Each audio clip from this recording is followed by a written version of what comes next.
Hello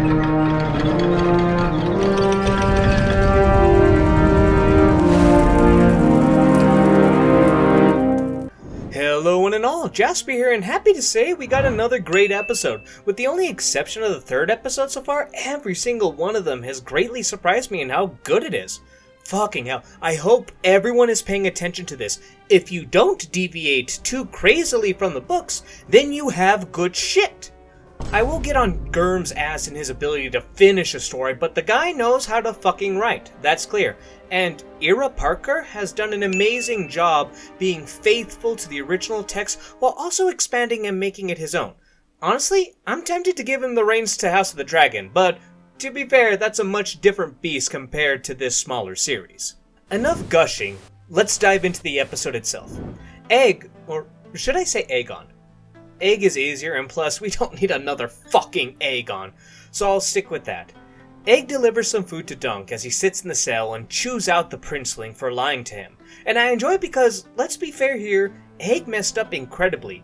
But you can understand why he did all the actions he took, and he's still such a young boy. He probably never thought that things could cascade or fall apart in such a manner.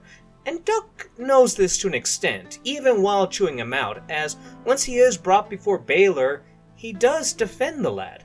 Egg is asked to leave, and we get some wonderful dialogue between Baelor and Dunk, and I love to see that Dunk doesn't back down when debating Baelor on these matters. Dunk isn't an intelligent man, but for his age, he is quite wise, if that makes any sense. He might not know a tomato is a fruit, but he sure as shit knows it doesn't belong in a fruit salad. Yet of course, Baelor wants to help, but his hands are tied despite being the second most powerful man in the realm, and he tells Dunk that a trial by combat could save him, and so in the next scene, he demands one. Arion refuses, but is told that he can't, unless he withdraws his accusation against Dunk. So it's plan B to weasel out and demands a trial by 7, which for some reason, Maker has no idea what a trial by 7 is, which I don't like. We already have Dunk here to be ignorant of what a trial by 7 could be. Maker should know exactly what one is, especially if his son does.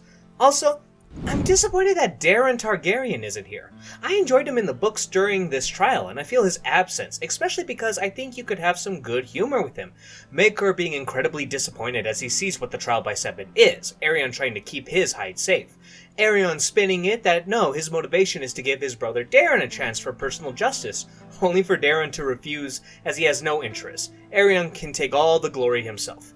At least I find that more entertaining than Lord Ashford crawling on the floor to pick up a nut for Arion. No one can deny Arion's right to a trial by 7 though, and so Dunk has his task. He must find 6 champions who will stand by him, or be found guilty and likely lose his hand and foot. His hunt starts off well enough when he goes to his horses and finds Raymond watching over them, who points out how crazy it is that Dunk talks to horses. He takes him to his tent where he gives the news to Stefan Fossaway, who quickly declares that he will fight for Dunk. Yep, totally buy it. The Fossaway whose sole interaction is being hostile to Dunk and then disappears for every other episode to appear now as Dunk's first champion? Yeah, I'll buy that. Now if you'll excuse me, I'm gonna go fly my pigs. He leaves, claiming that he can bring others to fight for Dunk, though Raymond and Dunk are not alone for long as Egg and Daeron make an appearance. While we're at it, let's talk about Daeron and his casting. I could have talked about him in the first episode, but I felt like that would be a bit spoilery. So, Daeron Targaryen, played by Henry Ashton, and fits the part pretty well, though he is clean-shaven rather than having a blonde beard, but the comics also got rid of the beard, and since they gave Stefan and Baelor a beard, I think I can let it slide. He does really well, and it's a shame that he is one of the few characters that has had scenes and dialogue removed. I wish he was one of the ones we could have gotten more from, or at the very least exactly what we get in the books. Daeron and Dunk have a word in private, and we learn that Daeron has dragon dreams and tells Dunk of such a dream where he saw a dragon fall on top of him. The dragon was dead and Dunk walked away alive. You see, this is how you do a prophecy, not the lazy shit we have gotten so far. Dunk goes to where the puppet show took place, likely to try and speak to Tanzanelle, who is sadly not there. But Steely Pate is, letting him know that she left his painted shield with him. They cut the reason why she left though, her uncle saying that it would not be good for her to stay and to see Dunk die. It's kind of a harsh aspect that hammers in that even those who Dunk saved don't have much faith in him coming out alive in this situation. The scene between Pate and Dunk is done well, as he encourages Dunk to show that he, at the very least, has faith in him, accepting only a single copper for the work that he did.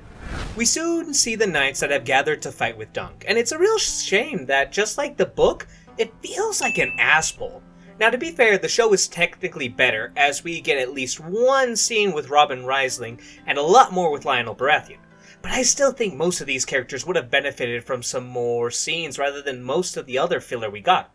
I also still stand by, of all of them, Lionel needed the development the least, yet they gave him the most. Even in the show, he said he joined because the idea of taking part in a trial by 7 and facing against the Kingsguard would be glorious. So a lot of the time we spend with him seems pointless. Also, something I don't like at all is how it isn't mentioned at all that Humphrey Beesbury, the guy with the glorious gold mustache, is Humphrey Harding's brother-in-law, the guy who had his leg broken, and that's why he chose to fight. If you're just a show watcher, this is some random guy with fabulous facial hair who just shows up and never says a line. Despite these asspulls though, Dunk is currently only at 6 fighters. Oh, wait, 5. Stefan Fossaway switches side. Oh no, who could have seen that coming? Had they not made him out to be such an asshole and done nothing with him until this episode after his first scene, this probably could have fit better. Simon is having none of that shit though, and then asks Dunk to knight him so that he could fight by his side. Dunk hesitates, and I have to say personally, it's this scene and moment in the books as well that makes me think that Dunk was never actually knighted by Arlen before he died. I don't know if the show is going to confirm it or not, but that's my personal headcanon. Though in the end it doesn't matter, as Lionel ends up knighting him while Dunk rides off to speak to Riesling. Still a night short though, Dunk shouts to the lords of the realm for anyone to be a true knight and to help him. And Otho Bracken stands up, the brute of Bracken, and then farts and sits down. There's that good try-hard humor, and it's a shame this is done with Otho. He was the only one who responded to Dunk, while others looked away as he asked for help. He responded after Dunk said his cause was just. That may be, but it's your cause, not mine. I know you not, boy. A bit more dignified way of saying no than breaking wind.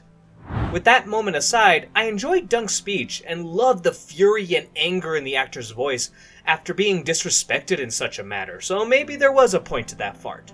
But of course, with all hope lost, one knight does ride out to help, and it's none other than Baelor Targaryen.